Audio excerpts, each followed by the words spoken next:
Welcome to Living the Smarter Science of Slim, where we provide a scientifically proven lifestyle for long-term health and fat loss by eating more and exercising less, but smarter.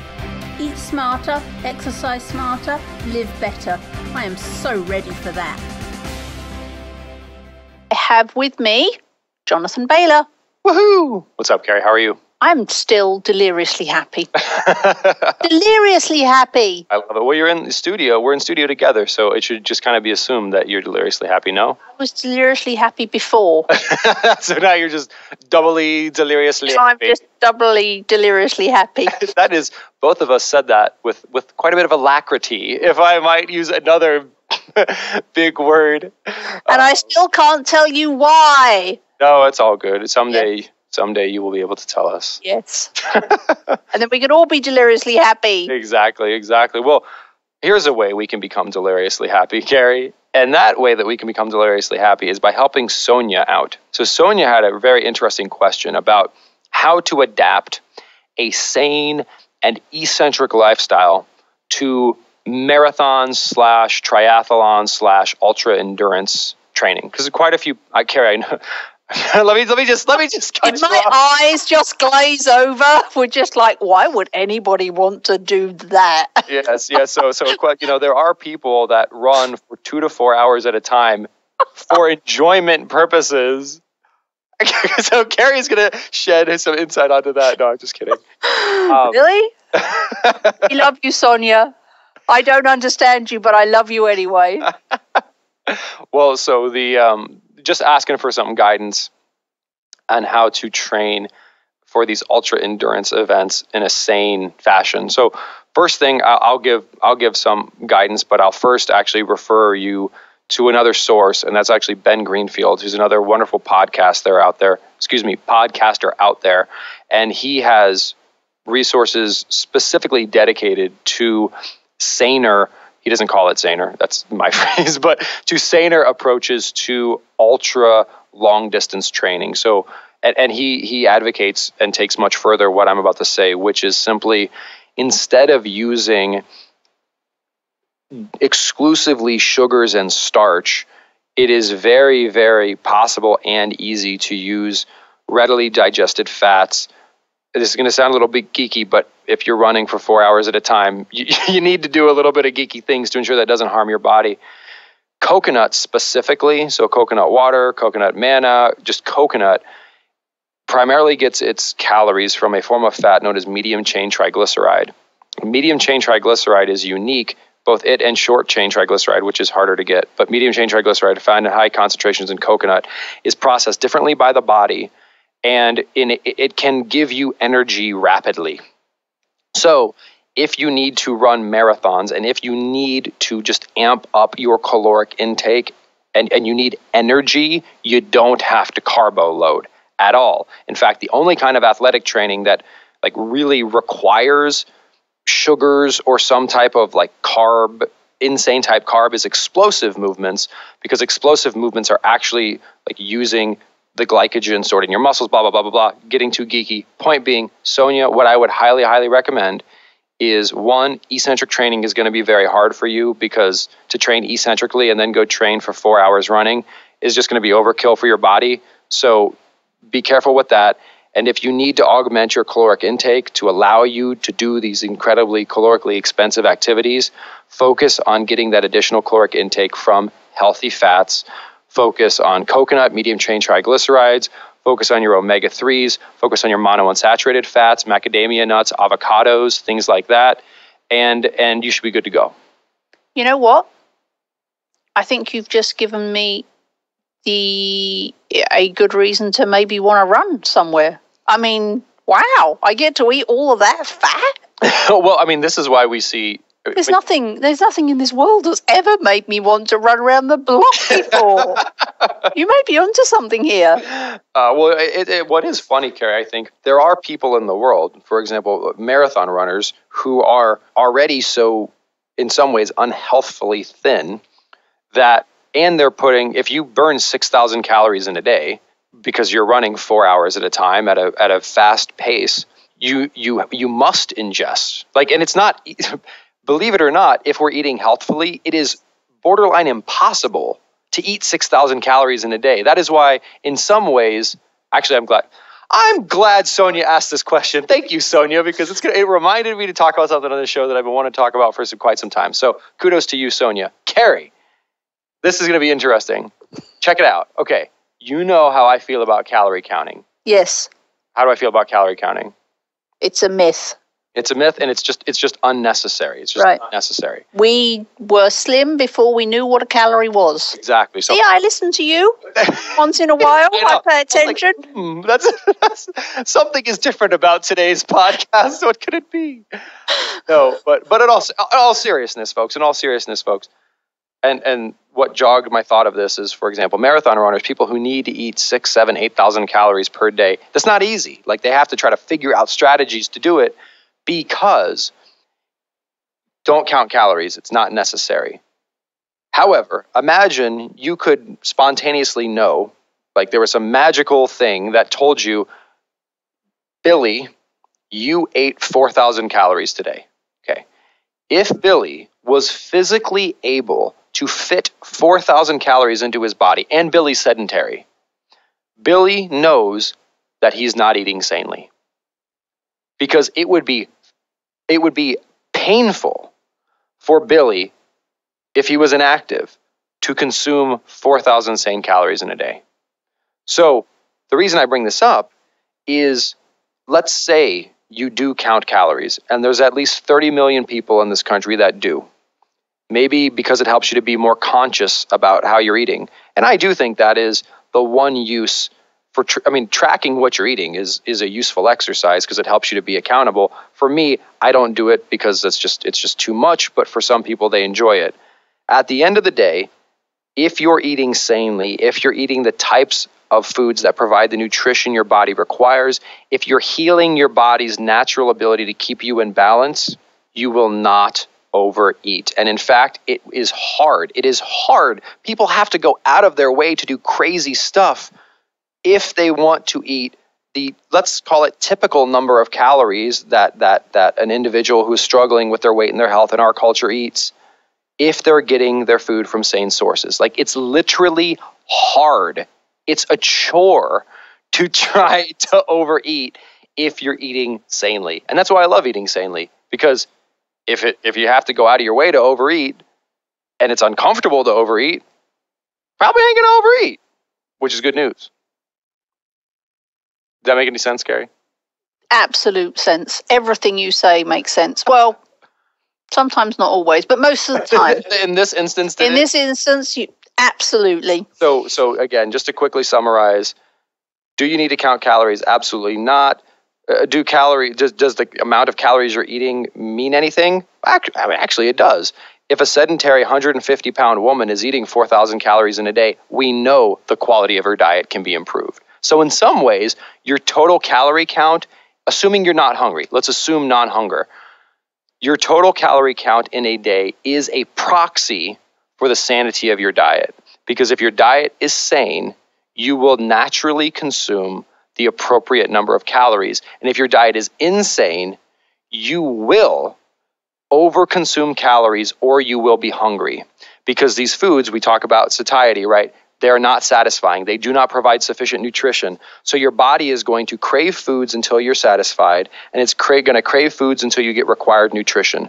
So if you're eating foods that do not provide satiety and do not provide nutrition, you have to overeat by definition because the foods are deficient in that which satisfies you.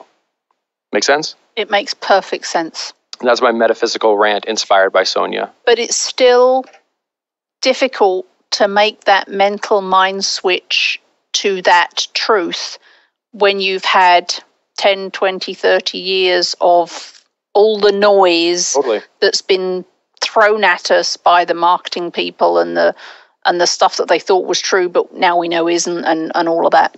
But the good news, Carrie, is sometimes, like, I actually, this is great. This was not planned. Well, nothing is ever planned on this podcast. But this exactly. Really, nothing really is planned. And that's why I keep asking Carrie if it makes sense. If you like counting calories, or if counting calories makes you feel in control, it's not a bad thing to do. And in fact, what you will find, which is cool, is if you just use Sanity as your guide, again, that's just non-starchy vegetables, nutrient-dense protein, whole food fats, and low fructose fruits, and always focusing vegetables first, nutrient-dense protein second, and then the low fructose fruits and whole food fats as like dessert, for lack of better terms, you will find that without trying, you will likely consume fewer calories and spontaneously not be hungry than you ever did before when you weren't watching out for the quality of the foods you were eating. And that's actually really cool, because maybe after a few weeks of that, like maybe after a few weeks of just seeing like, oh my gosh, I'm not overeating and I'm not hungry, maybe it will be easier then for you to trust your body because you've proven it to yourself through math, if that's what you need. I was also reading a very interesting article. I'll see if I can find it and send it to you, Jonathan, so you can post it. But it was talking about how manufactured processed foods, the manufacturers discovered that if something does not have a very intense flavor, you can continue eating it for far longer than if it has an intense flavor.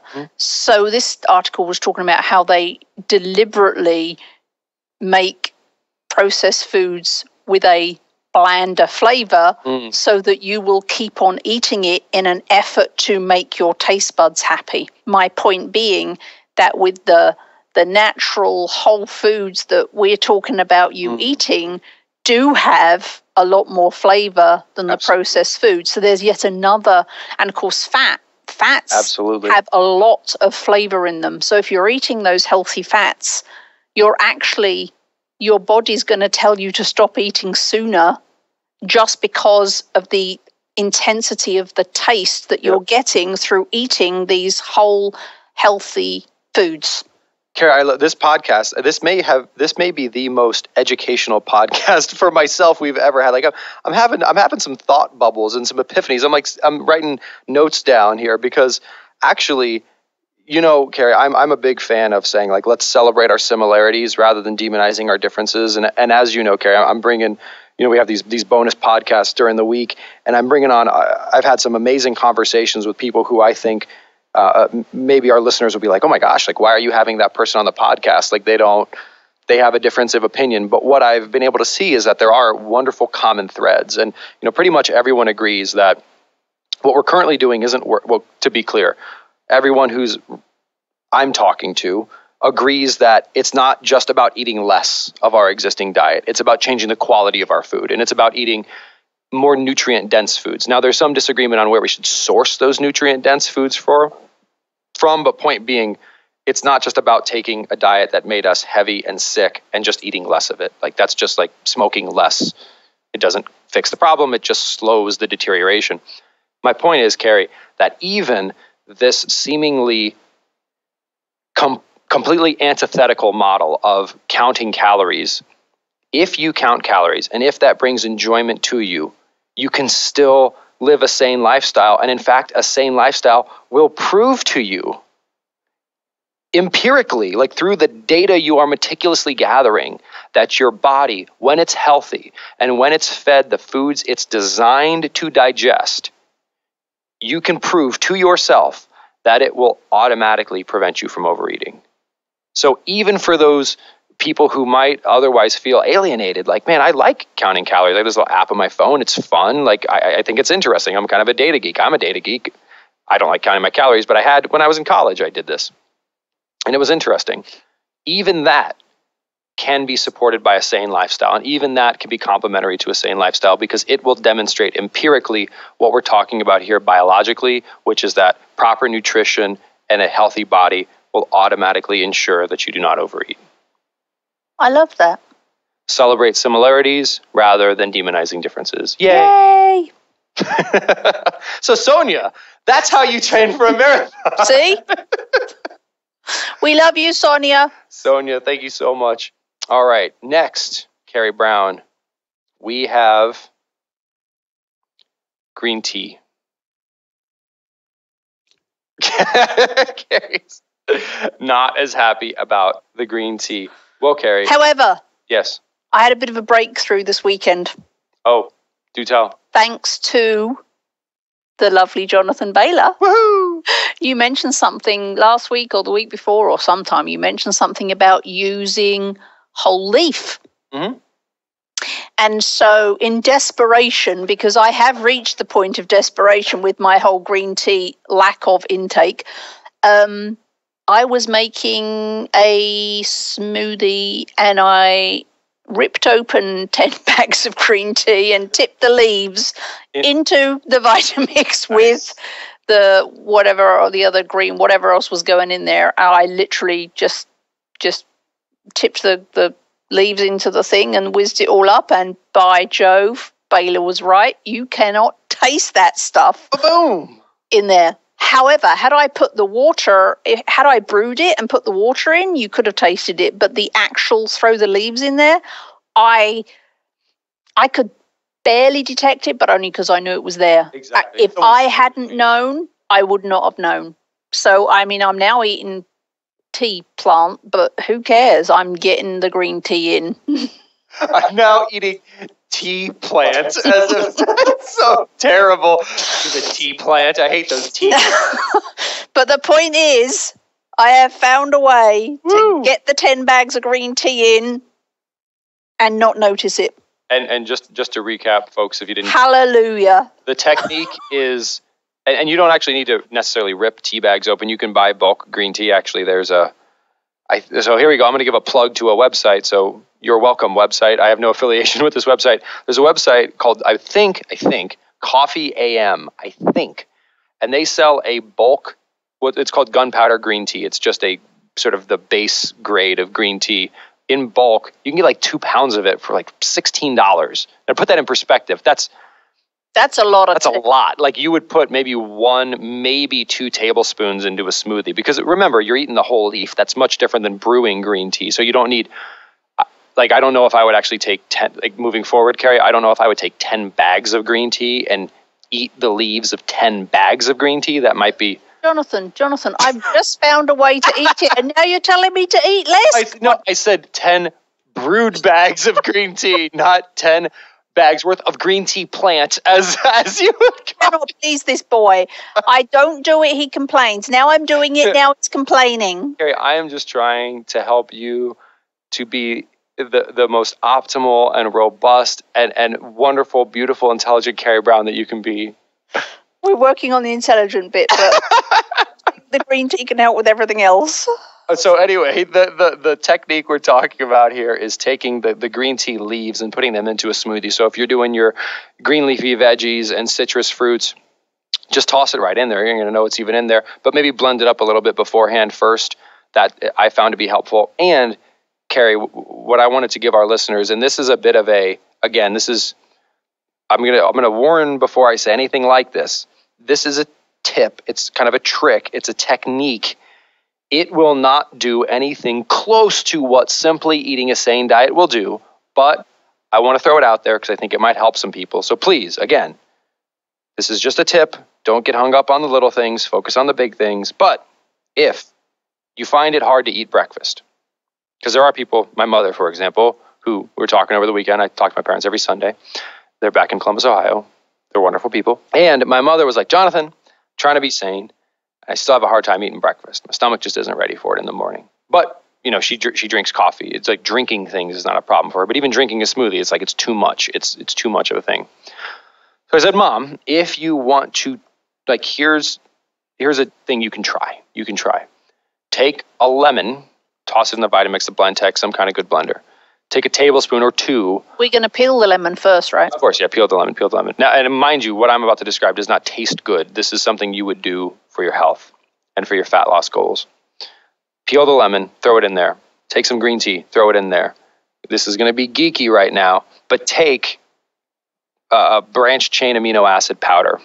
So something that has the amino acids leucine, valine, and isoleucine. Carrie's like, ah.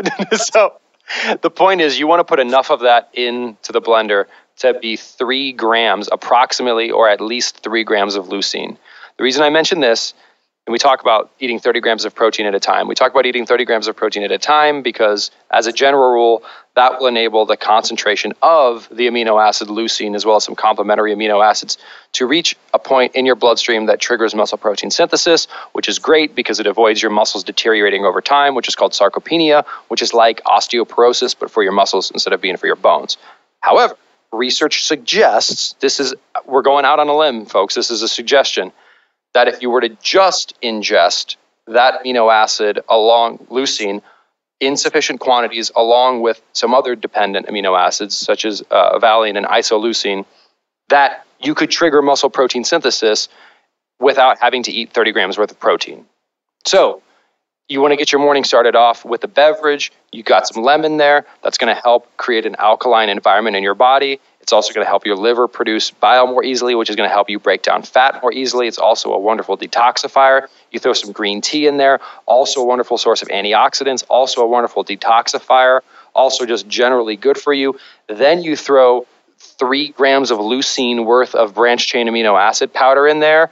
You kick off some muscle protein synthesis. You get your metabolism going, and you don't have to drink a big, thick smoothie. And if you don't like eating breakfast, it is a way to, quote unquote, hack your body. You're essentially providing it with a massive amount of things that are natural and helpful from a metabolic perspective, and you're not putting yourself into a state where, like, frankly, for my mother, and I don't know why this is, but if she eats food in the morning, like, she has an upset stomach for the rest of the day. And when she does this, she doesn't. She feels more energized, and it's really helping her. And I've been experimenting with it myself because I'm not hungry right when I wake up. I usually get hungry about 2 hours afterwards, and it's been really helpful for me too. To be clear, it tastes gross. It's not something you do because it's fun or delicious. It's something because if you're really just saying, like, I want to do this, and I don't want to eat right when I wake up, it's an alternative. Of course, eating is a better option, but if you don't want to eat, that's something you could do. I'm just imagining your mother having this conversation and putting the phone down and turning to your dad and going, "We created that." What did we do? We made that.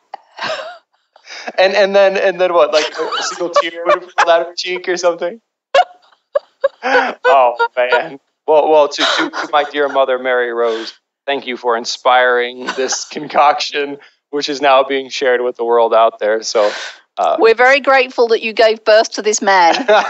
Very grateful. Yeah, no, actually, well, Carrie, while we're talking, I'm actually very excited because I think, as the listeners know, we recently moved out of my wife and I moved out of our 680 square foot condo, and we finally have a nice home where we don't have 680 square feet for 2 people to live in. And my parents, Mary Rose and Robert, are actually coming up to visit us this summer for like 2 weeks, and they're going to help us paint. So I want to, ahead of time, thank my parents for making the 2-week trip. 2 weeks! They're going to be with us for 2 weeks. I need to meet them when they're here. We should have them on the show. Yes, we should. That would be so much fun. I don't know if they're going to do that, but that would actually be pretty funny. I need to talk to your mother. Maybe we could do like a podcast interview or something. We're like, meet the Bailors kind of a thing. Meet the parents. We could have a meet the parents. There it is. Meet the same parents. The original. Oh, that's funny. Okay. Well, on that note, folks, hope you enjoyed this week's show as much as I know Carrie and I did. And remember, this week and every week afterwards, eat smarter, exercise smarter, and you will live better. Have a good one. See ya.